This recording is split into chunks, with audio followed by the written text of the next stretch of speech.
बहुत सारे ऐसे अपोस्टल्स हैं, ऐसे इवेंजलिस्ट हैं जिन्होंने कॉन्टिनेंट्स को चेंज कर दिया, जिन्होंने देशों को बदल दिया। आप उनके अगर कपड़े देखेंगे तो जस्ट कोई कुर्ते पजामे में जा रहा है, कोई जस्ट एक शर्ट डाली है, एक ग्रे कलर की, नीचे पिंक कलर की पैंट है और जस्ट बेल्ट लगाई है और वो जा रहे हैं। क्योंकि आज भी सदूकियों और फरीसियों का आत्मा चर्च में काम करता है। सदूकी और फरीसी क्या करते थे? सदूकी और फरीसी, अगर आप फोटो देखें सदूकी फरीसियों की, तो ये सदूकी है, फरीसी है, इनके कपड़े देखो आप, वेल ड्रेस्ड रहते थे सदूकी और फरीसी। अगर आप सदूकी फरीसियों को देखेंगे ना तो वेल ड्रेस्ड थे, उनकी ड्रेस शॉल शूल पूरा पैक है, वेल ड्रेस्ड। हाँ ये देखो, ये सारे सदूकी फरीसी हैं जो आप देखेंगे फोटोज के ऊपर, ये सारे सदूकी फरीसी। ये क्या करते थे? इनकी ड्रेस बड़ी अच्छी होती थी और इनको वचन की नॉलेज भी होती थी, लेकिन हर टाइम ये जीसस की निंदा करते थे, आत्मा के कामों की निंदा करते थे। कई बार क्या होता है, अगर आप सदूकी फरीसियों को देखें तो उनकी ड्रेस देखो आप, क्या वेल ड्रेस्ड रहते थे। जब पब्लिक में निकलते थे पूरा पूरा पूरा 4-5 लेयर्स होती थी उनके कपड़ों में, जो सदूकी और फरीसी होते थे। लेकिन जीसस क्राइस्ट को हमेशा क्या किया उन्होंने? हमेशा उन्होंने उसको कोसा, हमेशा उसके पीछे पड़े रहे और बताते वो भी अपने आप को क्या थे कि हम परमेश्वर के क्या हैं, हम परमेश्वर के दास हैं, हमें परमेश्वर की नॉलेज है, परमेश्वर हमसे बात करते हैं। लेकिन एक्चुअल जो नॉलेज है आपको वो पवित्र आत्मा देता है, और पवित्र आत्मा जब किसी व्यक्ति में होता है उसे कपड़ों से फिर आपको इंप्रेस करने की जरूरत नहीं। मैं यहां आपको जस्ट एक ट्रैक सूट में आकर भी बता सकता हूं, आप पे ले हैंड कर सकता हूं। आमीन।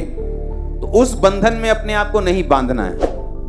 हालेलुया। क्योंकि ये सदूकियों और फरीसियों की आत्मा तब भी थी और आज भी है। जीसस का आत्मा तब भी था, आज भी है। शैतान का आत्मा तब भी काम करता था, ये आज भी काम करता है। हालेलुया।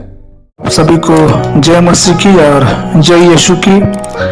मेरे प्यारे भाइयों और बहनों, मैं इस नए वीडियो में आपका फिर से स्वागत करता हूं।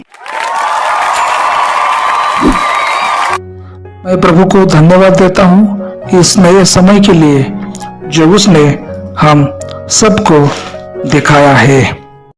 आज हम देखेंगे कि हमें अपने पापों को ढांपना नहीं है। हम पढ़ेंगे नित्य वचन उसका 28वां अध्याय और उसकी 13वीं आयत। उसमें ऐसा लिखा है, जो अपने अपराध छिपा रखता है उसका कार्य सफल नहीं होता, परंतु जो उसको मान लेता और छोड़ भी देता है उस पर दया की जाएगी। दाऊद के बत्शेबा के साथ पाप करने के बाद कुछ समय बीत गया। दूसरा शमूएल अध्याय 11 के अंत के बीच और अध्याय 12 की शुरुआत में महीनों की अवधि थी। इस समय तक दाऊद को यकीन हो गया होगा कि वह पाप से दूर हो गया था। उसका पश्चातापी हृदय और अधिक कठोर हो गया होगा।